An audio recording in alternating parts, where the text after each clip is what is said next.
ನಮಗೆ ಯಾವಾಗ ನಾವು ನಮ್ಮ ಆತ್ಮವನ್ನು ನಮ್ಮ ಇಚ್ಛೆಯಿಂದಲೇ ಕೊನೆಗೊಳಿಸುತ್ತೇವೋ ಆವಾಗಲೇ ನಮ್ಮ ಮರಣ ಎಂಬುದಾಗಿ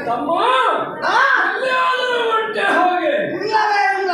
ಎಲ್ಲಿಯಾದರೂ ಕೂಡ ನನಗೆ ನನ್ನ ಜೀವನ ಸಾಕು ಎಂಬ ಹಾಗೆ ಚಿಕಿತ್ಸೆ ಹೋಗಿ ಸಾಯುವಂತಹ ಪ್ರಕರಣ ನಮ್ಮಂತಹ ರಾಜವರಿಯರಲ್ಲಿ ಖಂಡಿತ ಸಾಧ್ಯವೇ ಇಲ್ಲ.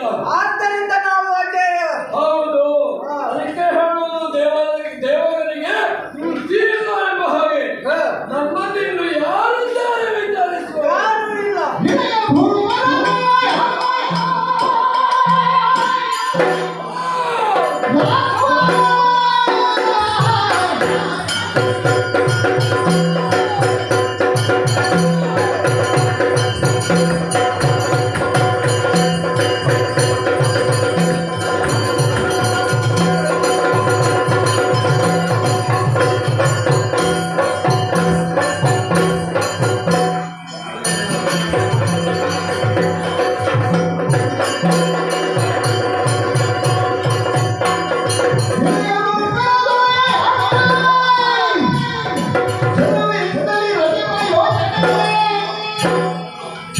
ನಮ್ಮ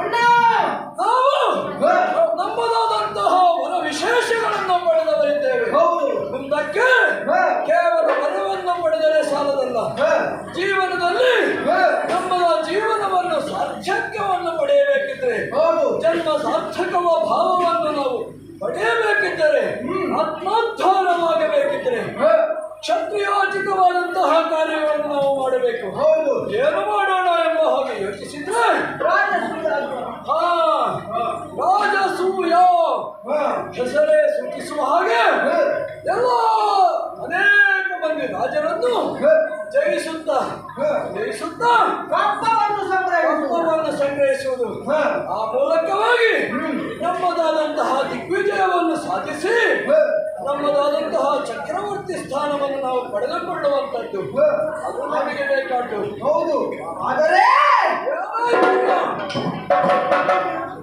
ಅಣ್ಣ ನಾವು ಎಲ್ಲ ರಾಜರ ಕೈಯಿಂದ ಕಪ್ಪವನ್ನು ಸಂಗ್ರಹಿಸಿದ್ದೇವೆ. ಹೌದೌದು, ಇನ್ಯಾರು ಬಾಕಿ ಇಲ್ಲ.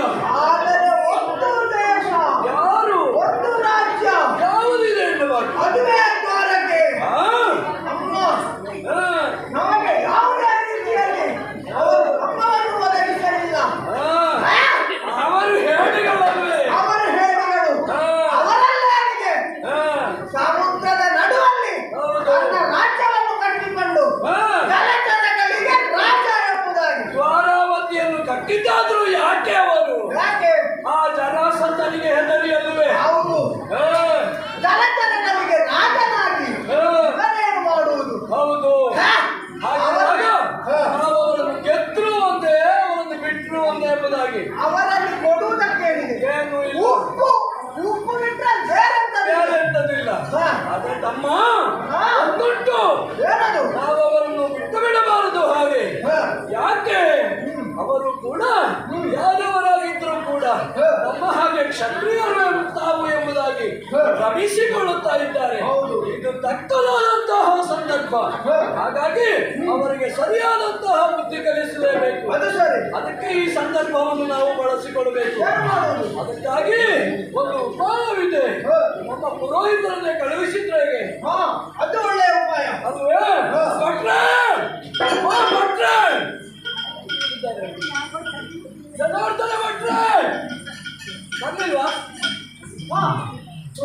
ಬಂದ್ರಲ್ಲ. ನಮೋ ನಮಃ. ಗುರುಗಳೇ, ನೀವು ಮೂರ್ತಿ ಚಿಕ್ಕದಾದರೂ ಕೀರ್ತಿ ದೊಡ್ಡದಿದೆ. ನೀವು ಕಲಿತಂತಹ ವಿಚಾರಗಳೇನು, ವೇದ ಪಾಠಗಳೇನು, ಪಾಂಡಿತ್ಯವೇನು? ಹಾಗಾಗಿ ನಿಮ್ಮನ್ನೇ ನಾವು ರಾಜಗುರುಗಳನ್ನಾಗಿ ನೇಮಿಸಿದವರಿದ್ದೇವೆ. ಹಾಗೆ ನಮ್ಮ ತಂದೆಯವರು ಕೂಡ ನಮ್ಮನ್ನು ಅನುಗ್ರಹಿಸಿದ್ದಾರೆ. ಗುರುಗಳೇ, ರಾಜಸೂಯ ಅಕ್ಬರ ನಿಮಗೆ ವಿಷಯ ತಿಳಿದಿದೆ. ನೀವೇ ಅಲ್ವೇ ಅಕ್ಬರಿಯರನ್ನು ಅಕ್ಬರನೇ ಆಗಿರುವುದು. ಹಾಗಿರುವಾಗ ನಮ್ಮ ಕೆಲಸಗಳನ್ನೆಲ್ಲ ಬಹುತೇಕ ಪೂರೈಸಿದವರಿದ್ದೇವೆ. ಆದರೆ ಎಲ್ಲ ರಾಜರನ್ನು ಗೆದ್ದರೂ ಕೂಡ ಇನ್ನು ಕೇವಲ ಒಂದು ರಾಜ್ಯ ಬಾಕಿದೆ, ದ್ವಾರಕೆ. ಅಲ್ಲಿ ಯಾರಿಗೂ ಗೊತ್ತುಂಟಲ್ಲ. ಹಾಗಾಗಿ ಯಾರನ್ನು ಬಿಟ್ಟು ಕೂಡ ಅವರನ್ನು ಬಿಡಬಾರದು. ಆ ಉದ್ದೇಶದಲ್ಲಿ ಅಲ್ಲಿಗೂ ಕೂಡ ನಾವು ದಿಗ್ವಿಜಯವನ್ನು ಸಾಧಿಸಬೇಕಾಗಿದೆ. ಹಾಗೆ ಅಂತ ಹೇಳಿಕೊಂಡು ನಾವು ನಮ್ಮದಾದಂತಹ ಈ ಬೃಹತ್ ಸೈನ್ಯವನ್ನು ತಕ್ಕೊಂಡು ಹೋದ್ರೆ ಯುದ್ಧ ಮಾಡಲಿಕ್ಕೆ ಅಲ್ಲಿ ಜಾಗ ಇಲ್ಲ. ಆದರೆ ಸಮುದ್ರದ ಮಧ್ಯದಲ್ಲಿರುವುದು. ಹಾಗಾಗಿ ಒಂದಿಗೆ ನಾವು ನಮ್ಮ ಸೈನ್ಯವನ್ನು ತೆಗೆದುಕೊಂಡು ಹೋಗುವುದಲ್ಲ.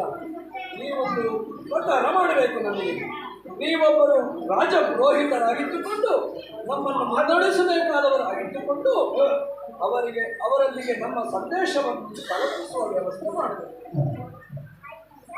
ಏನು ಗೊತ್ತಿದೆ, ಅವರಲ್ಲಿ ಕೊಡುವುದಕ್ಕೆ ಪಾಪ ಅವರು ಬಡವರಲ್ವೇ, ಆ ಸಮುದ್ರ ಮಧ್ಯದಲ್ಲಿ ಇರುವುದು. ಅವರಲ್ಲಿ ಏನು ಇಲ್ಲ. ಆದರೆ ಸಮುದ್ರ ಮಧ್ಯದಲ್ಲಿರುವ ಕಾರಣ ಉಪ್ಪಾದರೂ ಅದಕ್ಕೆ ನಮಗೆ ಅಡುಗೆ ಮಟ್ಟಿಗೆ ಬೇಕಲ್ಲ. ಜೊತೆಗೆ ನಮ್ಮ ಹವನ ಅಂತ ಹೇಳೋದು ಬೃಹತ್ತಾದಂತಹ ಹವನಗಳು. ಹಾಗಿರುವಾಗ ಸಹಸ್ರ ಸಂಖ್ಯೆಯಲ್ಲಿ ಬರುವಂತಹ ಭಕ್ತಾಭಿಮಾನಿಗಳಿಗೆ ಅವರಿಗೆಲ್ಲ ಭೋಜನದ ವ್ಯವಸ್ಥೆ ಆಗಬೇಕು. ಅಷ್ಟು ಮಾತ್ರ ಅಲ್ಲ, ನಮ್ಮ ರಾಜಸೂಯಾದ್ರಲ್ಲಿ ನಾವು ಸಾಂಸ್ಕೃತಿಕ ಕಾರ್ಯಕ್ರಮಗಳನ್ನು ಕೂಡ ಸಂಯೋಜಿಸುವವರಿದ್ದೇವೆ. ಹಾಗಾಗಿ ಅಲ್ಲಿಗೆ ಬರುವಂತಹ ಕಲಾವಿದರಿಗೆಲ್ಲ ಬೇಕಾದ ಹಾಗೆ ಬೇಕಾದ ಸಮಯಕ್ಕೆ ಸರಿಯಾಗಿ ಬೇಕಾದಂತಹ ಭಕ್ಷ್ಯ ಭೋಜನಗಳನ್ನು ಏರ್ಪಡಿಸಬೇಕು. ಯಾವುದಿದ್ರೂ ಕೂಡ ತಾಯಿಗಿಂತ ಬಂಧುವಿಲ್ಲ, ಉಪ್ಪಿಗಿಂತ ರುಚಿ ಇಲ್ಲ ಎಂಬ ಹಾಗೆ. ಹಾಗಾಗಿ ಉಪ್ಪಿಗೆ ಅಷ್ಟು ಪ್ರಾಮುಖ್ಯತೆ ಇದೆ ಎಂಬ ನಿಟ್ಟಿನಲ್ಲಿ ನೀವು ಹೋಗಿ ಉಪ್ಪನ್ನಾದರೂ ಅದು ನೀವು ಕೊಡಬೇಕು ಎಂಬುದಾಗಿ ಅವರಲ್ಲಿ ಹೇಳಬೇಕು. ಅದಿದಲ್ವಾ? ಹಾಗಾದ್ರೆ